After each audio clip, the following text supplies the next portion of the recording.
Abramos as nossas Bíblias, irmãos, em Lucas, capítulo 2.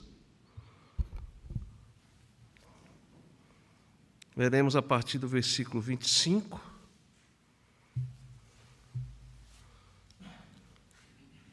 Até o versículo 35. Diz assim o texto da palavra de Deus. Em Jerusalém havia um homem chamado Simeão. Este homem era justo e piedoso e esperava a consolação de Israel. E o Espírito Santo estava sobre ele. Ele tinha recebido uma revelação do Espírito Santo de que não morreria antes de ver o Cristo do Senhor. Movido pelo Espírito, ele foi ao templo. Quando os pais trouxeram o menino Jesus para fazerem com ele o que a lei ordenava, Simeão o tomou nos braços e louvou a Deus, dizendo: Agora, Senhor, podes despedir em paz o teu servo, segundo a tua palavra, porque os meus olhos já viram a tua salvação, a qual preparaste diante de todos os povos, luz para a revelação aos gentios e para a glória do teu povo de Israel. E o pai e a mãe do menino estavam admirados com o que se dizia a respeito dele.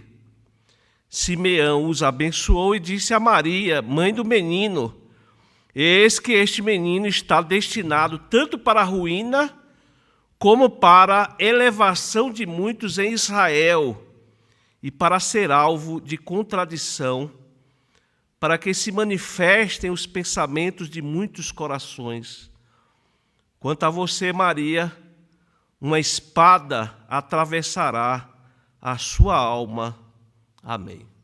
Oremos mais uma vez. Santo e eterno Deus, já lemos a tua palavra, vamos expô-la agora e precisamos de ti, ó Deus. Como em tudo em nossa vida, precisamos de ti. E nesse momento, quando buscamos entendimento, buscamos conhecer a tua palavra, pedimos a iluminação do Espírito Santo, ó Deus. Esse é o nosso pedido e fazemos isto em nome de Jesus, o nosso Salvador. Amém. O que é que significa o Natal para você? Todo ano, nessa época, nós ouvimos sermões a respeito do tema, como foi dito, onde nós vamos encontramos shoppings iluminados, enfeitados. Na semana passada tivemos aqui uma cantata maravilhosa expressando verdades eternas a respeito do Natal.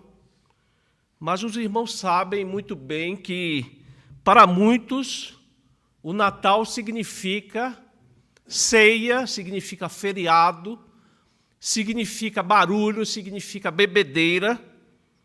É isso que para muitos o Natal significa.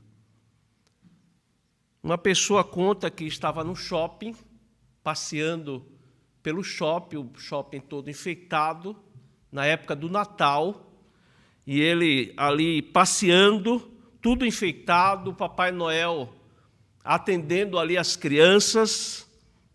E, de repente, quando ele subia a escada, havia duas moças à frente dele, e quando eles estavam subindo, começou a tocar uma música de Natal. E uma dessas moças, ela disse em tom alto, tom forte, ela disse assim: não é possível. Até na época de Natal, nós ouvimos músicas com o nome de Jesus. Com o nome de Jesus. Nós sabemos, irmãos, que no geral, na vida de muitas pessoas, neste mundo, a ideia a respeito do Natal vai ao contrário, ou está distante da proposta idealizada pelo nosso Deus, que a realizou, que a determinou antes da fundação do mundo. O texto que nós lemos, irmãos, é chamado Cântico de Simeão. É o último canto de uma série de 4 cânticos que Lucas relata nos 2 primeiros capítulos do seu livro. O primeiro cântico é o cântico de Maria, a partir do capítulo 1, versículo 46.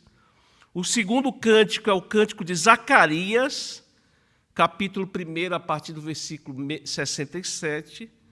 O terceiro é o cântico da milícia celestial, capítulo 2, versículo 14. E agora, então, o cântico de Simeão. Nessa altura do texto, já se passaram 40 dias do nascimento de Jesus, pois no versículo 22 nós temos a informação de que os dias da purificação já se passaram. Os dias de purificação está ali, determinado em Levítico 12, versículo de 1 a 4. Então já havia passado esse momento de purificação, e agora José e Maria levam Jesus para ser apresentado ao Senhor no templo, em Jerusalém. Então aparece essa pessoa chamada Simeão. Quem é Simeão, irmãos? Quem é Simeão? Não temos muitas informações de quem poderia ser esse homem. Parece que sempre que pensamos neste homem como... sempre que lemos esse texto, imaginamos que Simeão é um idoso. Não é verdade? Nós sempre vislumbramos assim um homem já idoso, com dificuldade de andar, mas, na verdade, não há evidência alguma no texto que ele era velho, senão a sua alegre disposição para morrer. Não há nada no texto que aponte que Simeão era idoso. As tentativas para identificá-lo, por exemplo, como um sacerdote ou um cidadão importante, também não tem fundamento nenhum, irmãos. Também não tem fundamento nenhum. Alguns estudiosos afirmam que nessa época, havia um Simeão, filho do grande rabino Ilei. Especula-se que esse Simeão, filho de Ilei, poderia ser o Simeão do nosso texto. Outros estudiosos afirmam que este Simeão era pai de Gamaliel, o fariseu que tinha grande reputação entre o povo. Ele é citado ali em Atos 5,34, aquele também que, aos pés de quem Paulo recebeu conhecimento. Já outros estudiosos alegam falta de evidências para sustentar essas duas afirmações.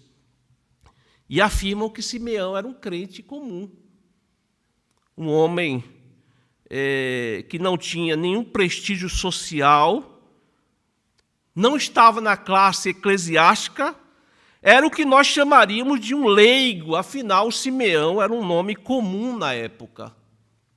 De qualquer maneira, irmãos, essa é uma discussão que não altera os fatores do texto, e por essa razão, o ideal, então, é nos atermos aqui ao texto bíblico que nós acabamos de ler. Então, quando nós olhamos para o texto, irmãos, e perguntamos quem é Simeão, quem é Simeão? Nós podemos ler aqui que ele era um homem que vivia em Jerusalém, era um homem justo, piedoso, homem que era revestido pelo Espírito Santo, que era movido pelo Espírito Santo de Deus e que receberam a promessa da parte de Deus, uma promessa maravilhosa, que ele não passaria pela morte antes de ver o Cristo de Deus, antes de ver o Messias. Simeão, então, movido pelo Espírito de Deus, ele vai ao templo, observa as pessoas adentrando no templo. Jerusalém estava lotada, multidões e multidões circulavam por Jerusalém, os irmãos podem confirmar isso, logo no primeiro versículo do capítulo 2. Então, Simeão, ajudado pelo Espírito Santo, ele vislumbra o casal que viera de Belém. Ele observa aquele casal trazendo um menino a tiracolo, tomou aquele menino de 40 dias no colo, e ele viu, irmãos, ele viu o Natal, ele viu o Redentor. Simeão, meus amados irmãos, teve um dos encontros mais significativos da história bíblica, um encontro que merece ser musicado, entoado, porque ele teve nos seus braços, como eu disse, o Redentor, o Messias, consolação dos povos, luz para a revelação aos gentios e para a glória de Israel. Simeão, meus amados irmãos, viu o Natal. Ele viu o Natal. Simeão, ele poderia ver naquele instante apenas um menino no meio da multidão, um belo e saudável menino, mas ainda assim só um menino. Simeão poderia ver ali naquele momento um menino pobre, afinal de contas, a oferta dada pelos pais, está aí no versículo 24, foi de um par de rolinhas ou 2 pombinhos, oferta que as pessoas pobres poderiam oferecer. Simeão poderia ter visto apenas uma criança que naquele momento histórico não significava muita coisa, afinal de contas, as crianças eram enxotadas do meio dos adultos e nem faziam parte da contagem de pessoas juntamente com as mulheres. Mas o que Simeão estava vendo naquele momento não era fruto da sua mente, não era fruto de sua cosmovisão social, não era a resposta das suas experiências, era uma visão muito mais sublime, irmãos, concedida pelo alto, revelado pelo Espírito Santo de Deus, e assim como Pedro não pôde confessar Jesus como Cristo, Filho do Deus vivo, pela revelação que veio do alto, conforme nós lemos lá em Mateus 16, 17. Então Jesus lhe afirmou: bem-aventurado é você, Simão Barjonas, porque não foi carne e sangue que revelaram isso a você, mas meu Pai que está nos céus. Da mesma maneira, irmão, Simeão só pôde ver o que estava vendo, só pôde ver o Natal, pois o Espírito Santo estava sobre ele. Como seria bom, né, irmãos, que muitos desse mundo triste, como nós acabamos de cantar, neste mundo sofrido, neste mundo sombrio, como seria bom se antes de morrer, essas pessoas pudessem abrir os olhos para enxergar aquilo que precisa ser enxergado. Que bom seria se todos pudessem entender o verdadeiro sentido do Natal, o verdadeiro significado do Natal. Simeão, ele pega nos braços aquele menino e faz algumas declarações. Ele mostra, ele enfatiza que ali estava o cumprimento da promessa, que é o que nós encontramos no versículo 29. Agora, Senhor, pode despedir em paz o teu servo, segundo a tua palavra, segundo a tua promessa. Uma promessa acerca dele próprio, porque ele não morreria sem ver o Messias, e uma promessa ao seu povo, que o Messias foi enviado na plenitude dos tempos. Simeão estava ali adorando a Deus, Deus que não falha, que não pode mentir, que cumpre a sua promessa no tempo certo, no tempo que ele mesmo determinou. As pessoas, meus amados irmãos, elas podem falhar, as pessoas, elas desapontam.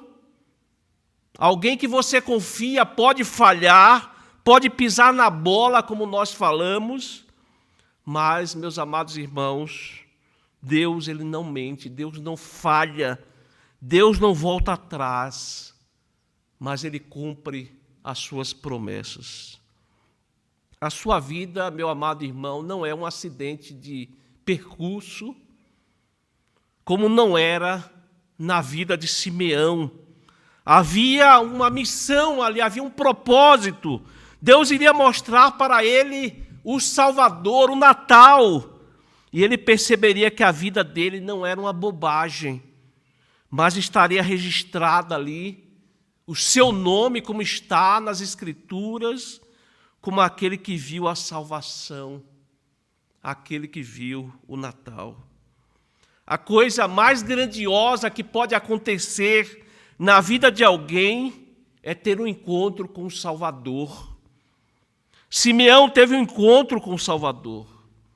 Ele já cria, ele tinha aquela expectativa, ele aguardava ansiosamente por aquele encontro, ele confiava na promessa de que não morreria sem ver face a face o Salvador. E esse é o encontro que realmente todos precisam. Esse é o encontro que realmente todos precisam, um encontro pessoal com o Salvador. Um encontro pessoal com o Salvador. Você já teve um encontro com Jesus? O encontro com esse Jesus descrito na Bíblia, ensinado na Bíblia, registrado na Bíblia, porque essa é a melhor parte da história de uma pessoa. Essa é a melhor parte na vida de um ser humano. É por isso que essa história de Simeão, ela é tão maravilhosa, ela é tão contada com alegria. Nos chama a atenção esse encontro de Simeão com o Salvador. Tanto é que no versículo 30, ele diz algo aqui contagiante. Porque os meus olhos já viram a tua salvação. Agora já posso morrer. Já recebi o que eu tanto esperava, agora pode despedir em paz o teu servo. Preste bem atenção, você que me ouve nesta manhã. Nunca uma pessoa estará pronta para partir, nunca uma pessoa estará pronta para morrer, sem que seus olhos vejam a salvação. Porque se ela morrer, se ela enfrentar a morte sem antes conhecer a Cristo, ela está perdida, ela está condenada ao inferno. Isso é terrível, irmãos. Mas se seus olhos já viram a salvação, se você já teve um encontro com Jesus, alegre-se, glorifique o nome de Deus, celebre o Natal, porque você conheceu o verdadeiro significado do Natal. Louvado seja o teu nome, faça como Simeão, louvado seja o teu nome, porque os meus olhos já viram a tua salvação. Mas se você me ouve nesta manhã, se seus olhos da fé ainda não viram o Salvador, abra o seu coração, ele está à porta batendo. E se ele está fazendo isso, é porque você está sendo incomodado pelo Espírito Santo, para que você tenha uma vida transformada e satisfeita a ponto de estar pronto para morrer.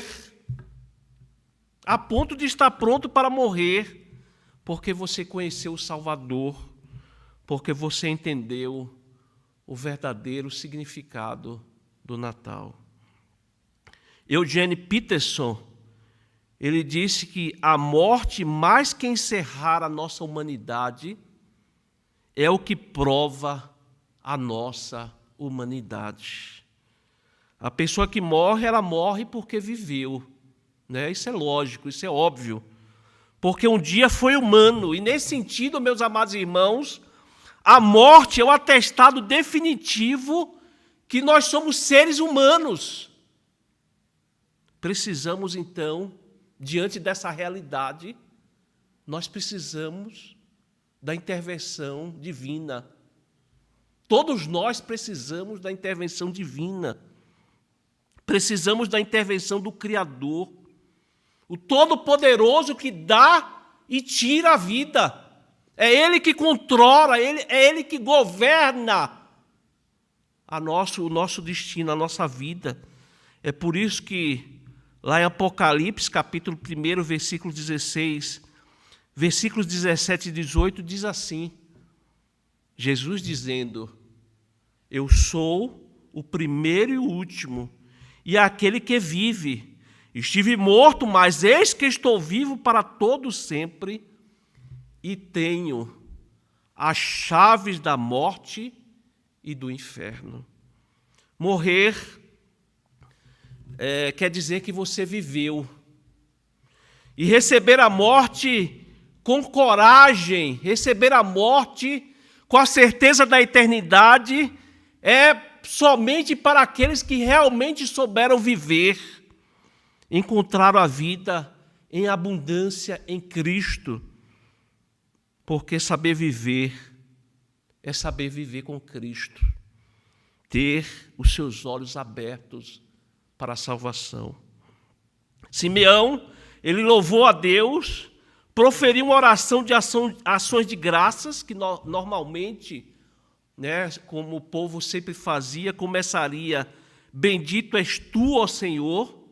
E assim como acontece com os hinos no capítulo 1 de Lucas, esse pequeno cântico é conhecido pelas suas palavras iniciais em latim, ou seja, Nunc Dimittis, uma liturgia muito conhecida de adoração cristã, que vem resistindo ao longo dos séculos. Nossos irmãos da música conhecem muito bem essa liturgia, o Nunc Dimittis.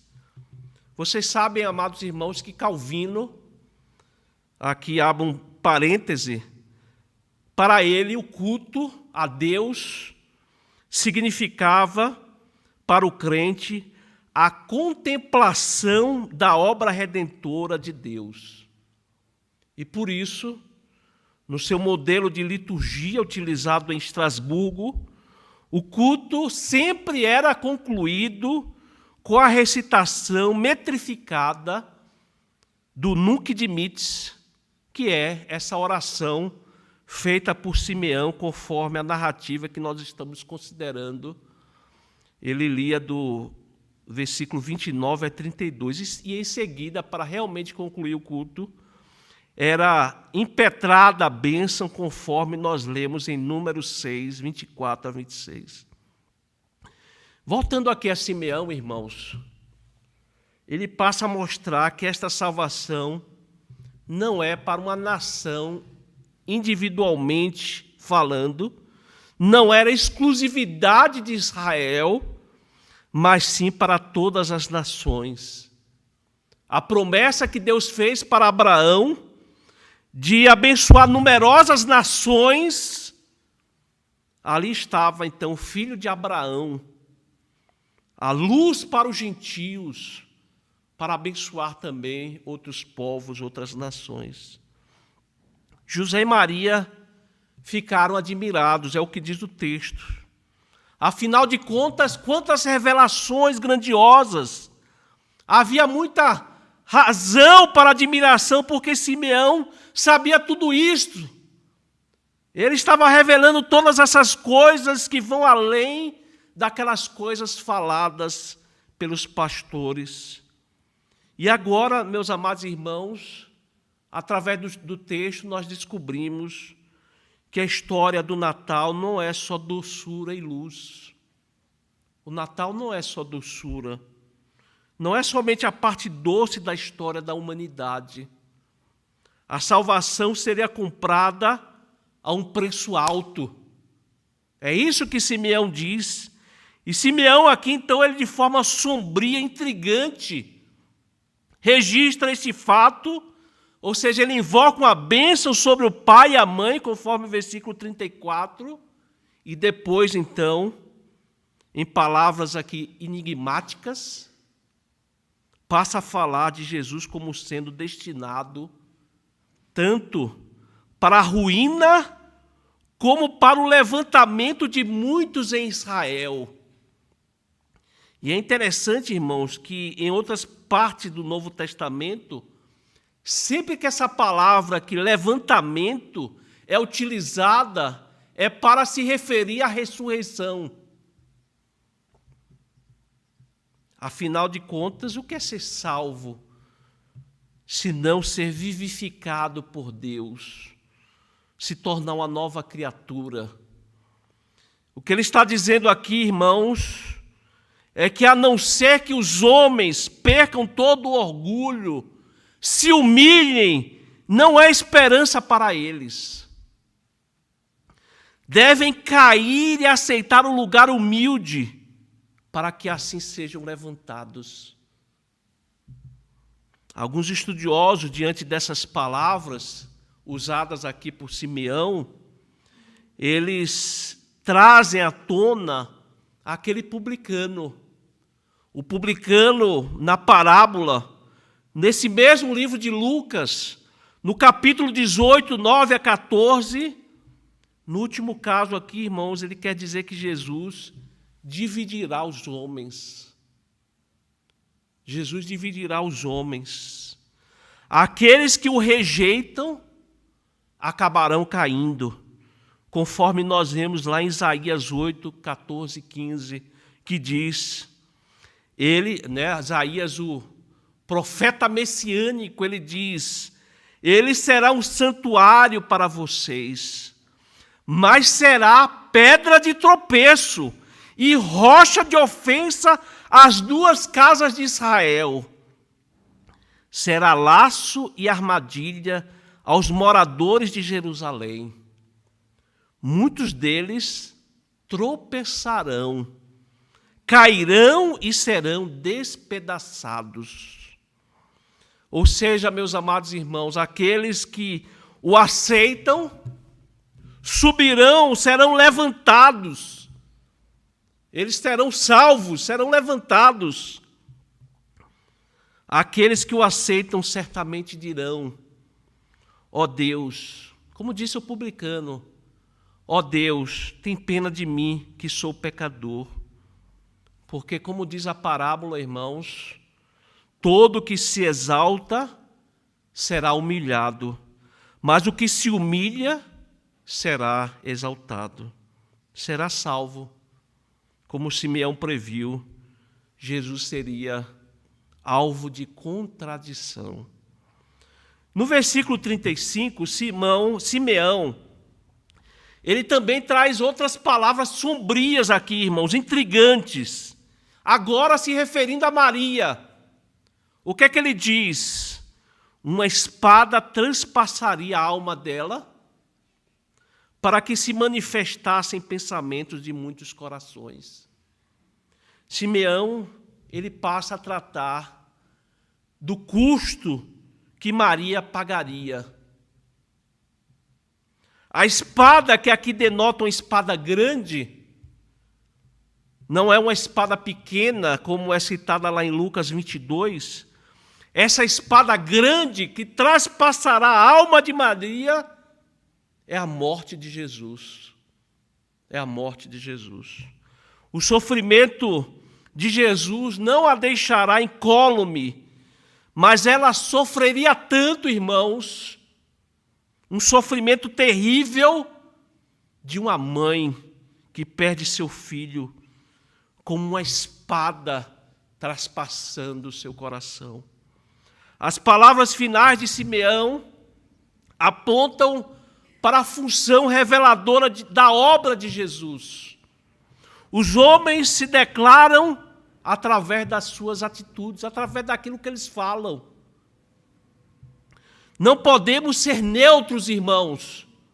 Nós não podemos ser neutros diante do encontro com Jesus. Ninguém permanece neutro depois que conhece Jesus. Quando os homens são confrontados com as verdades de Cristo, as suas reações demonstram de que lado eles estão. Uma explicação clara disso é o que Paulo afirma em Romanos 10. A palavra está perto de ti. A palavra está perto de você, na sua boca e no seu coração. Isto é, a palavra da fé que pregamos. Se com a tua boca você confessar Jesus como Senhor e em seu coração crer que Deus o ressuscitou dentre os mortos, você será salvo. Porque com o coração se crê para a justiça e com a boca se confessa para a salvação. Todo aquele que invocar o nome do Senhor será salvo. Irmãos, depois de expor esse texto tão maravilhoso, que expressa de forma tão grandiosa o significado no Natal, eu gostaria de trazer aplicações práticas para o alimento da nossa alma, para a nossa vida no dia a dia.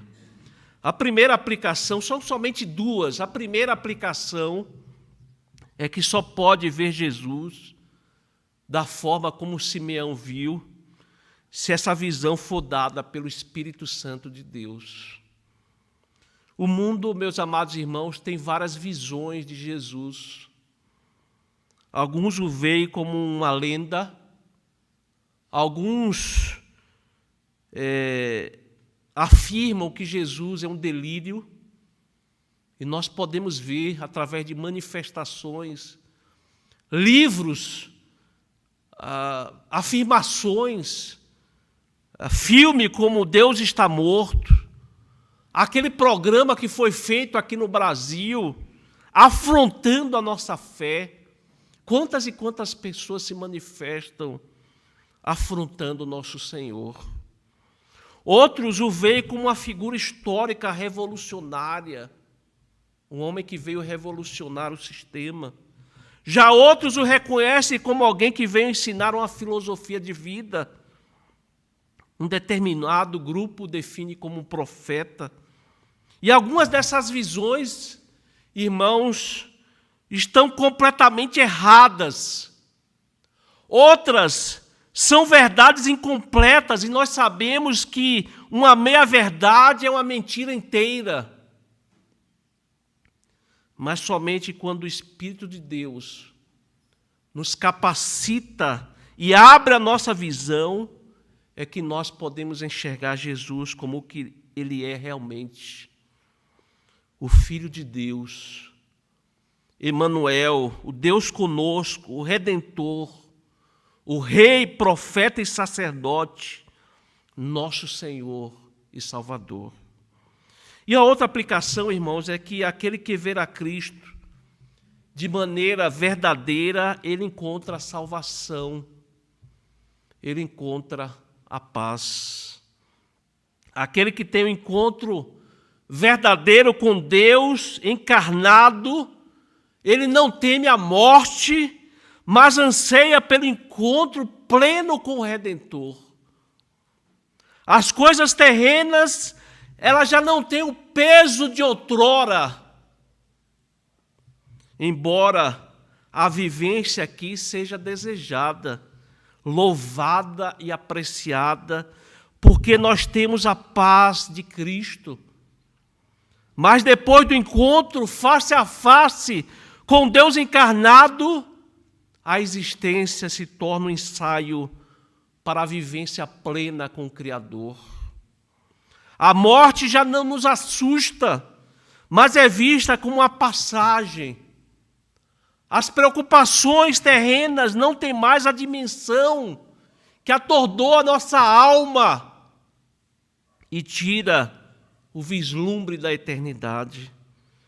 Por isso, meus amados irmãos, nós que tivemos nossos olhos postos na salvação, tivemos os nossos olhos postos em Jesus, o Natal é muito mais que um feriado. O Natal é muito mais que bebedeira e comida.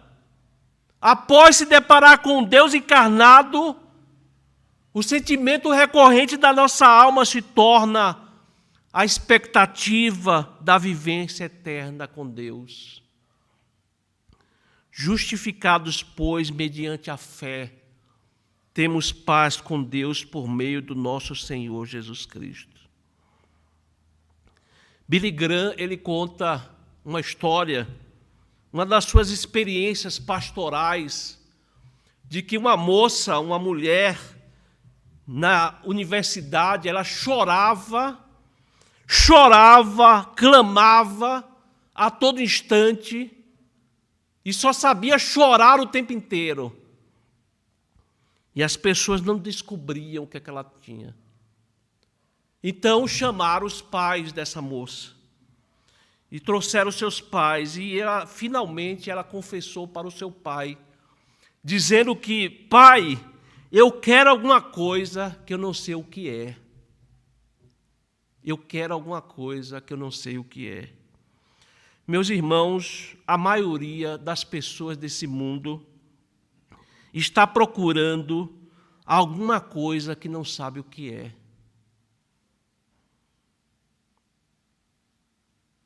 Porque nós fomos feitos à imagem e semelhança de Deus.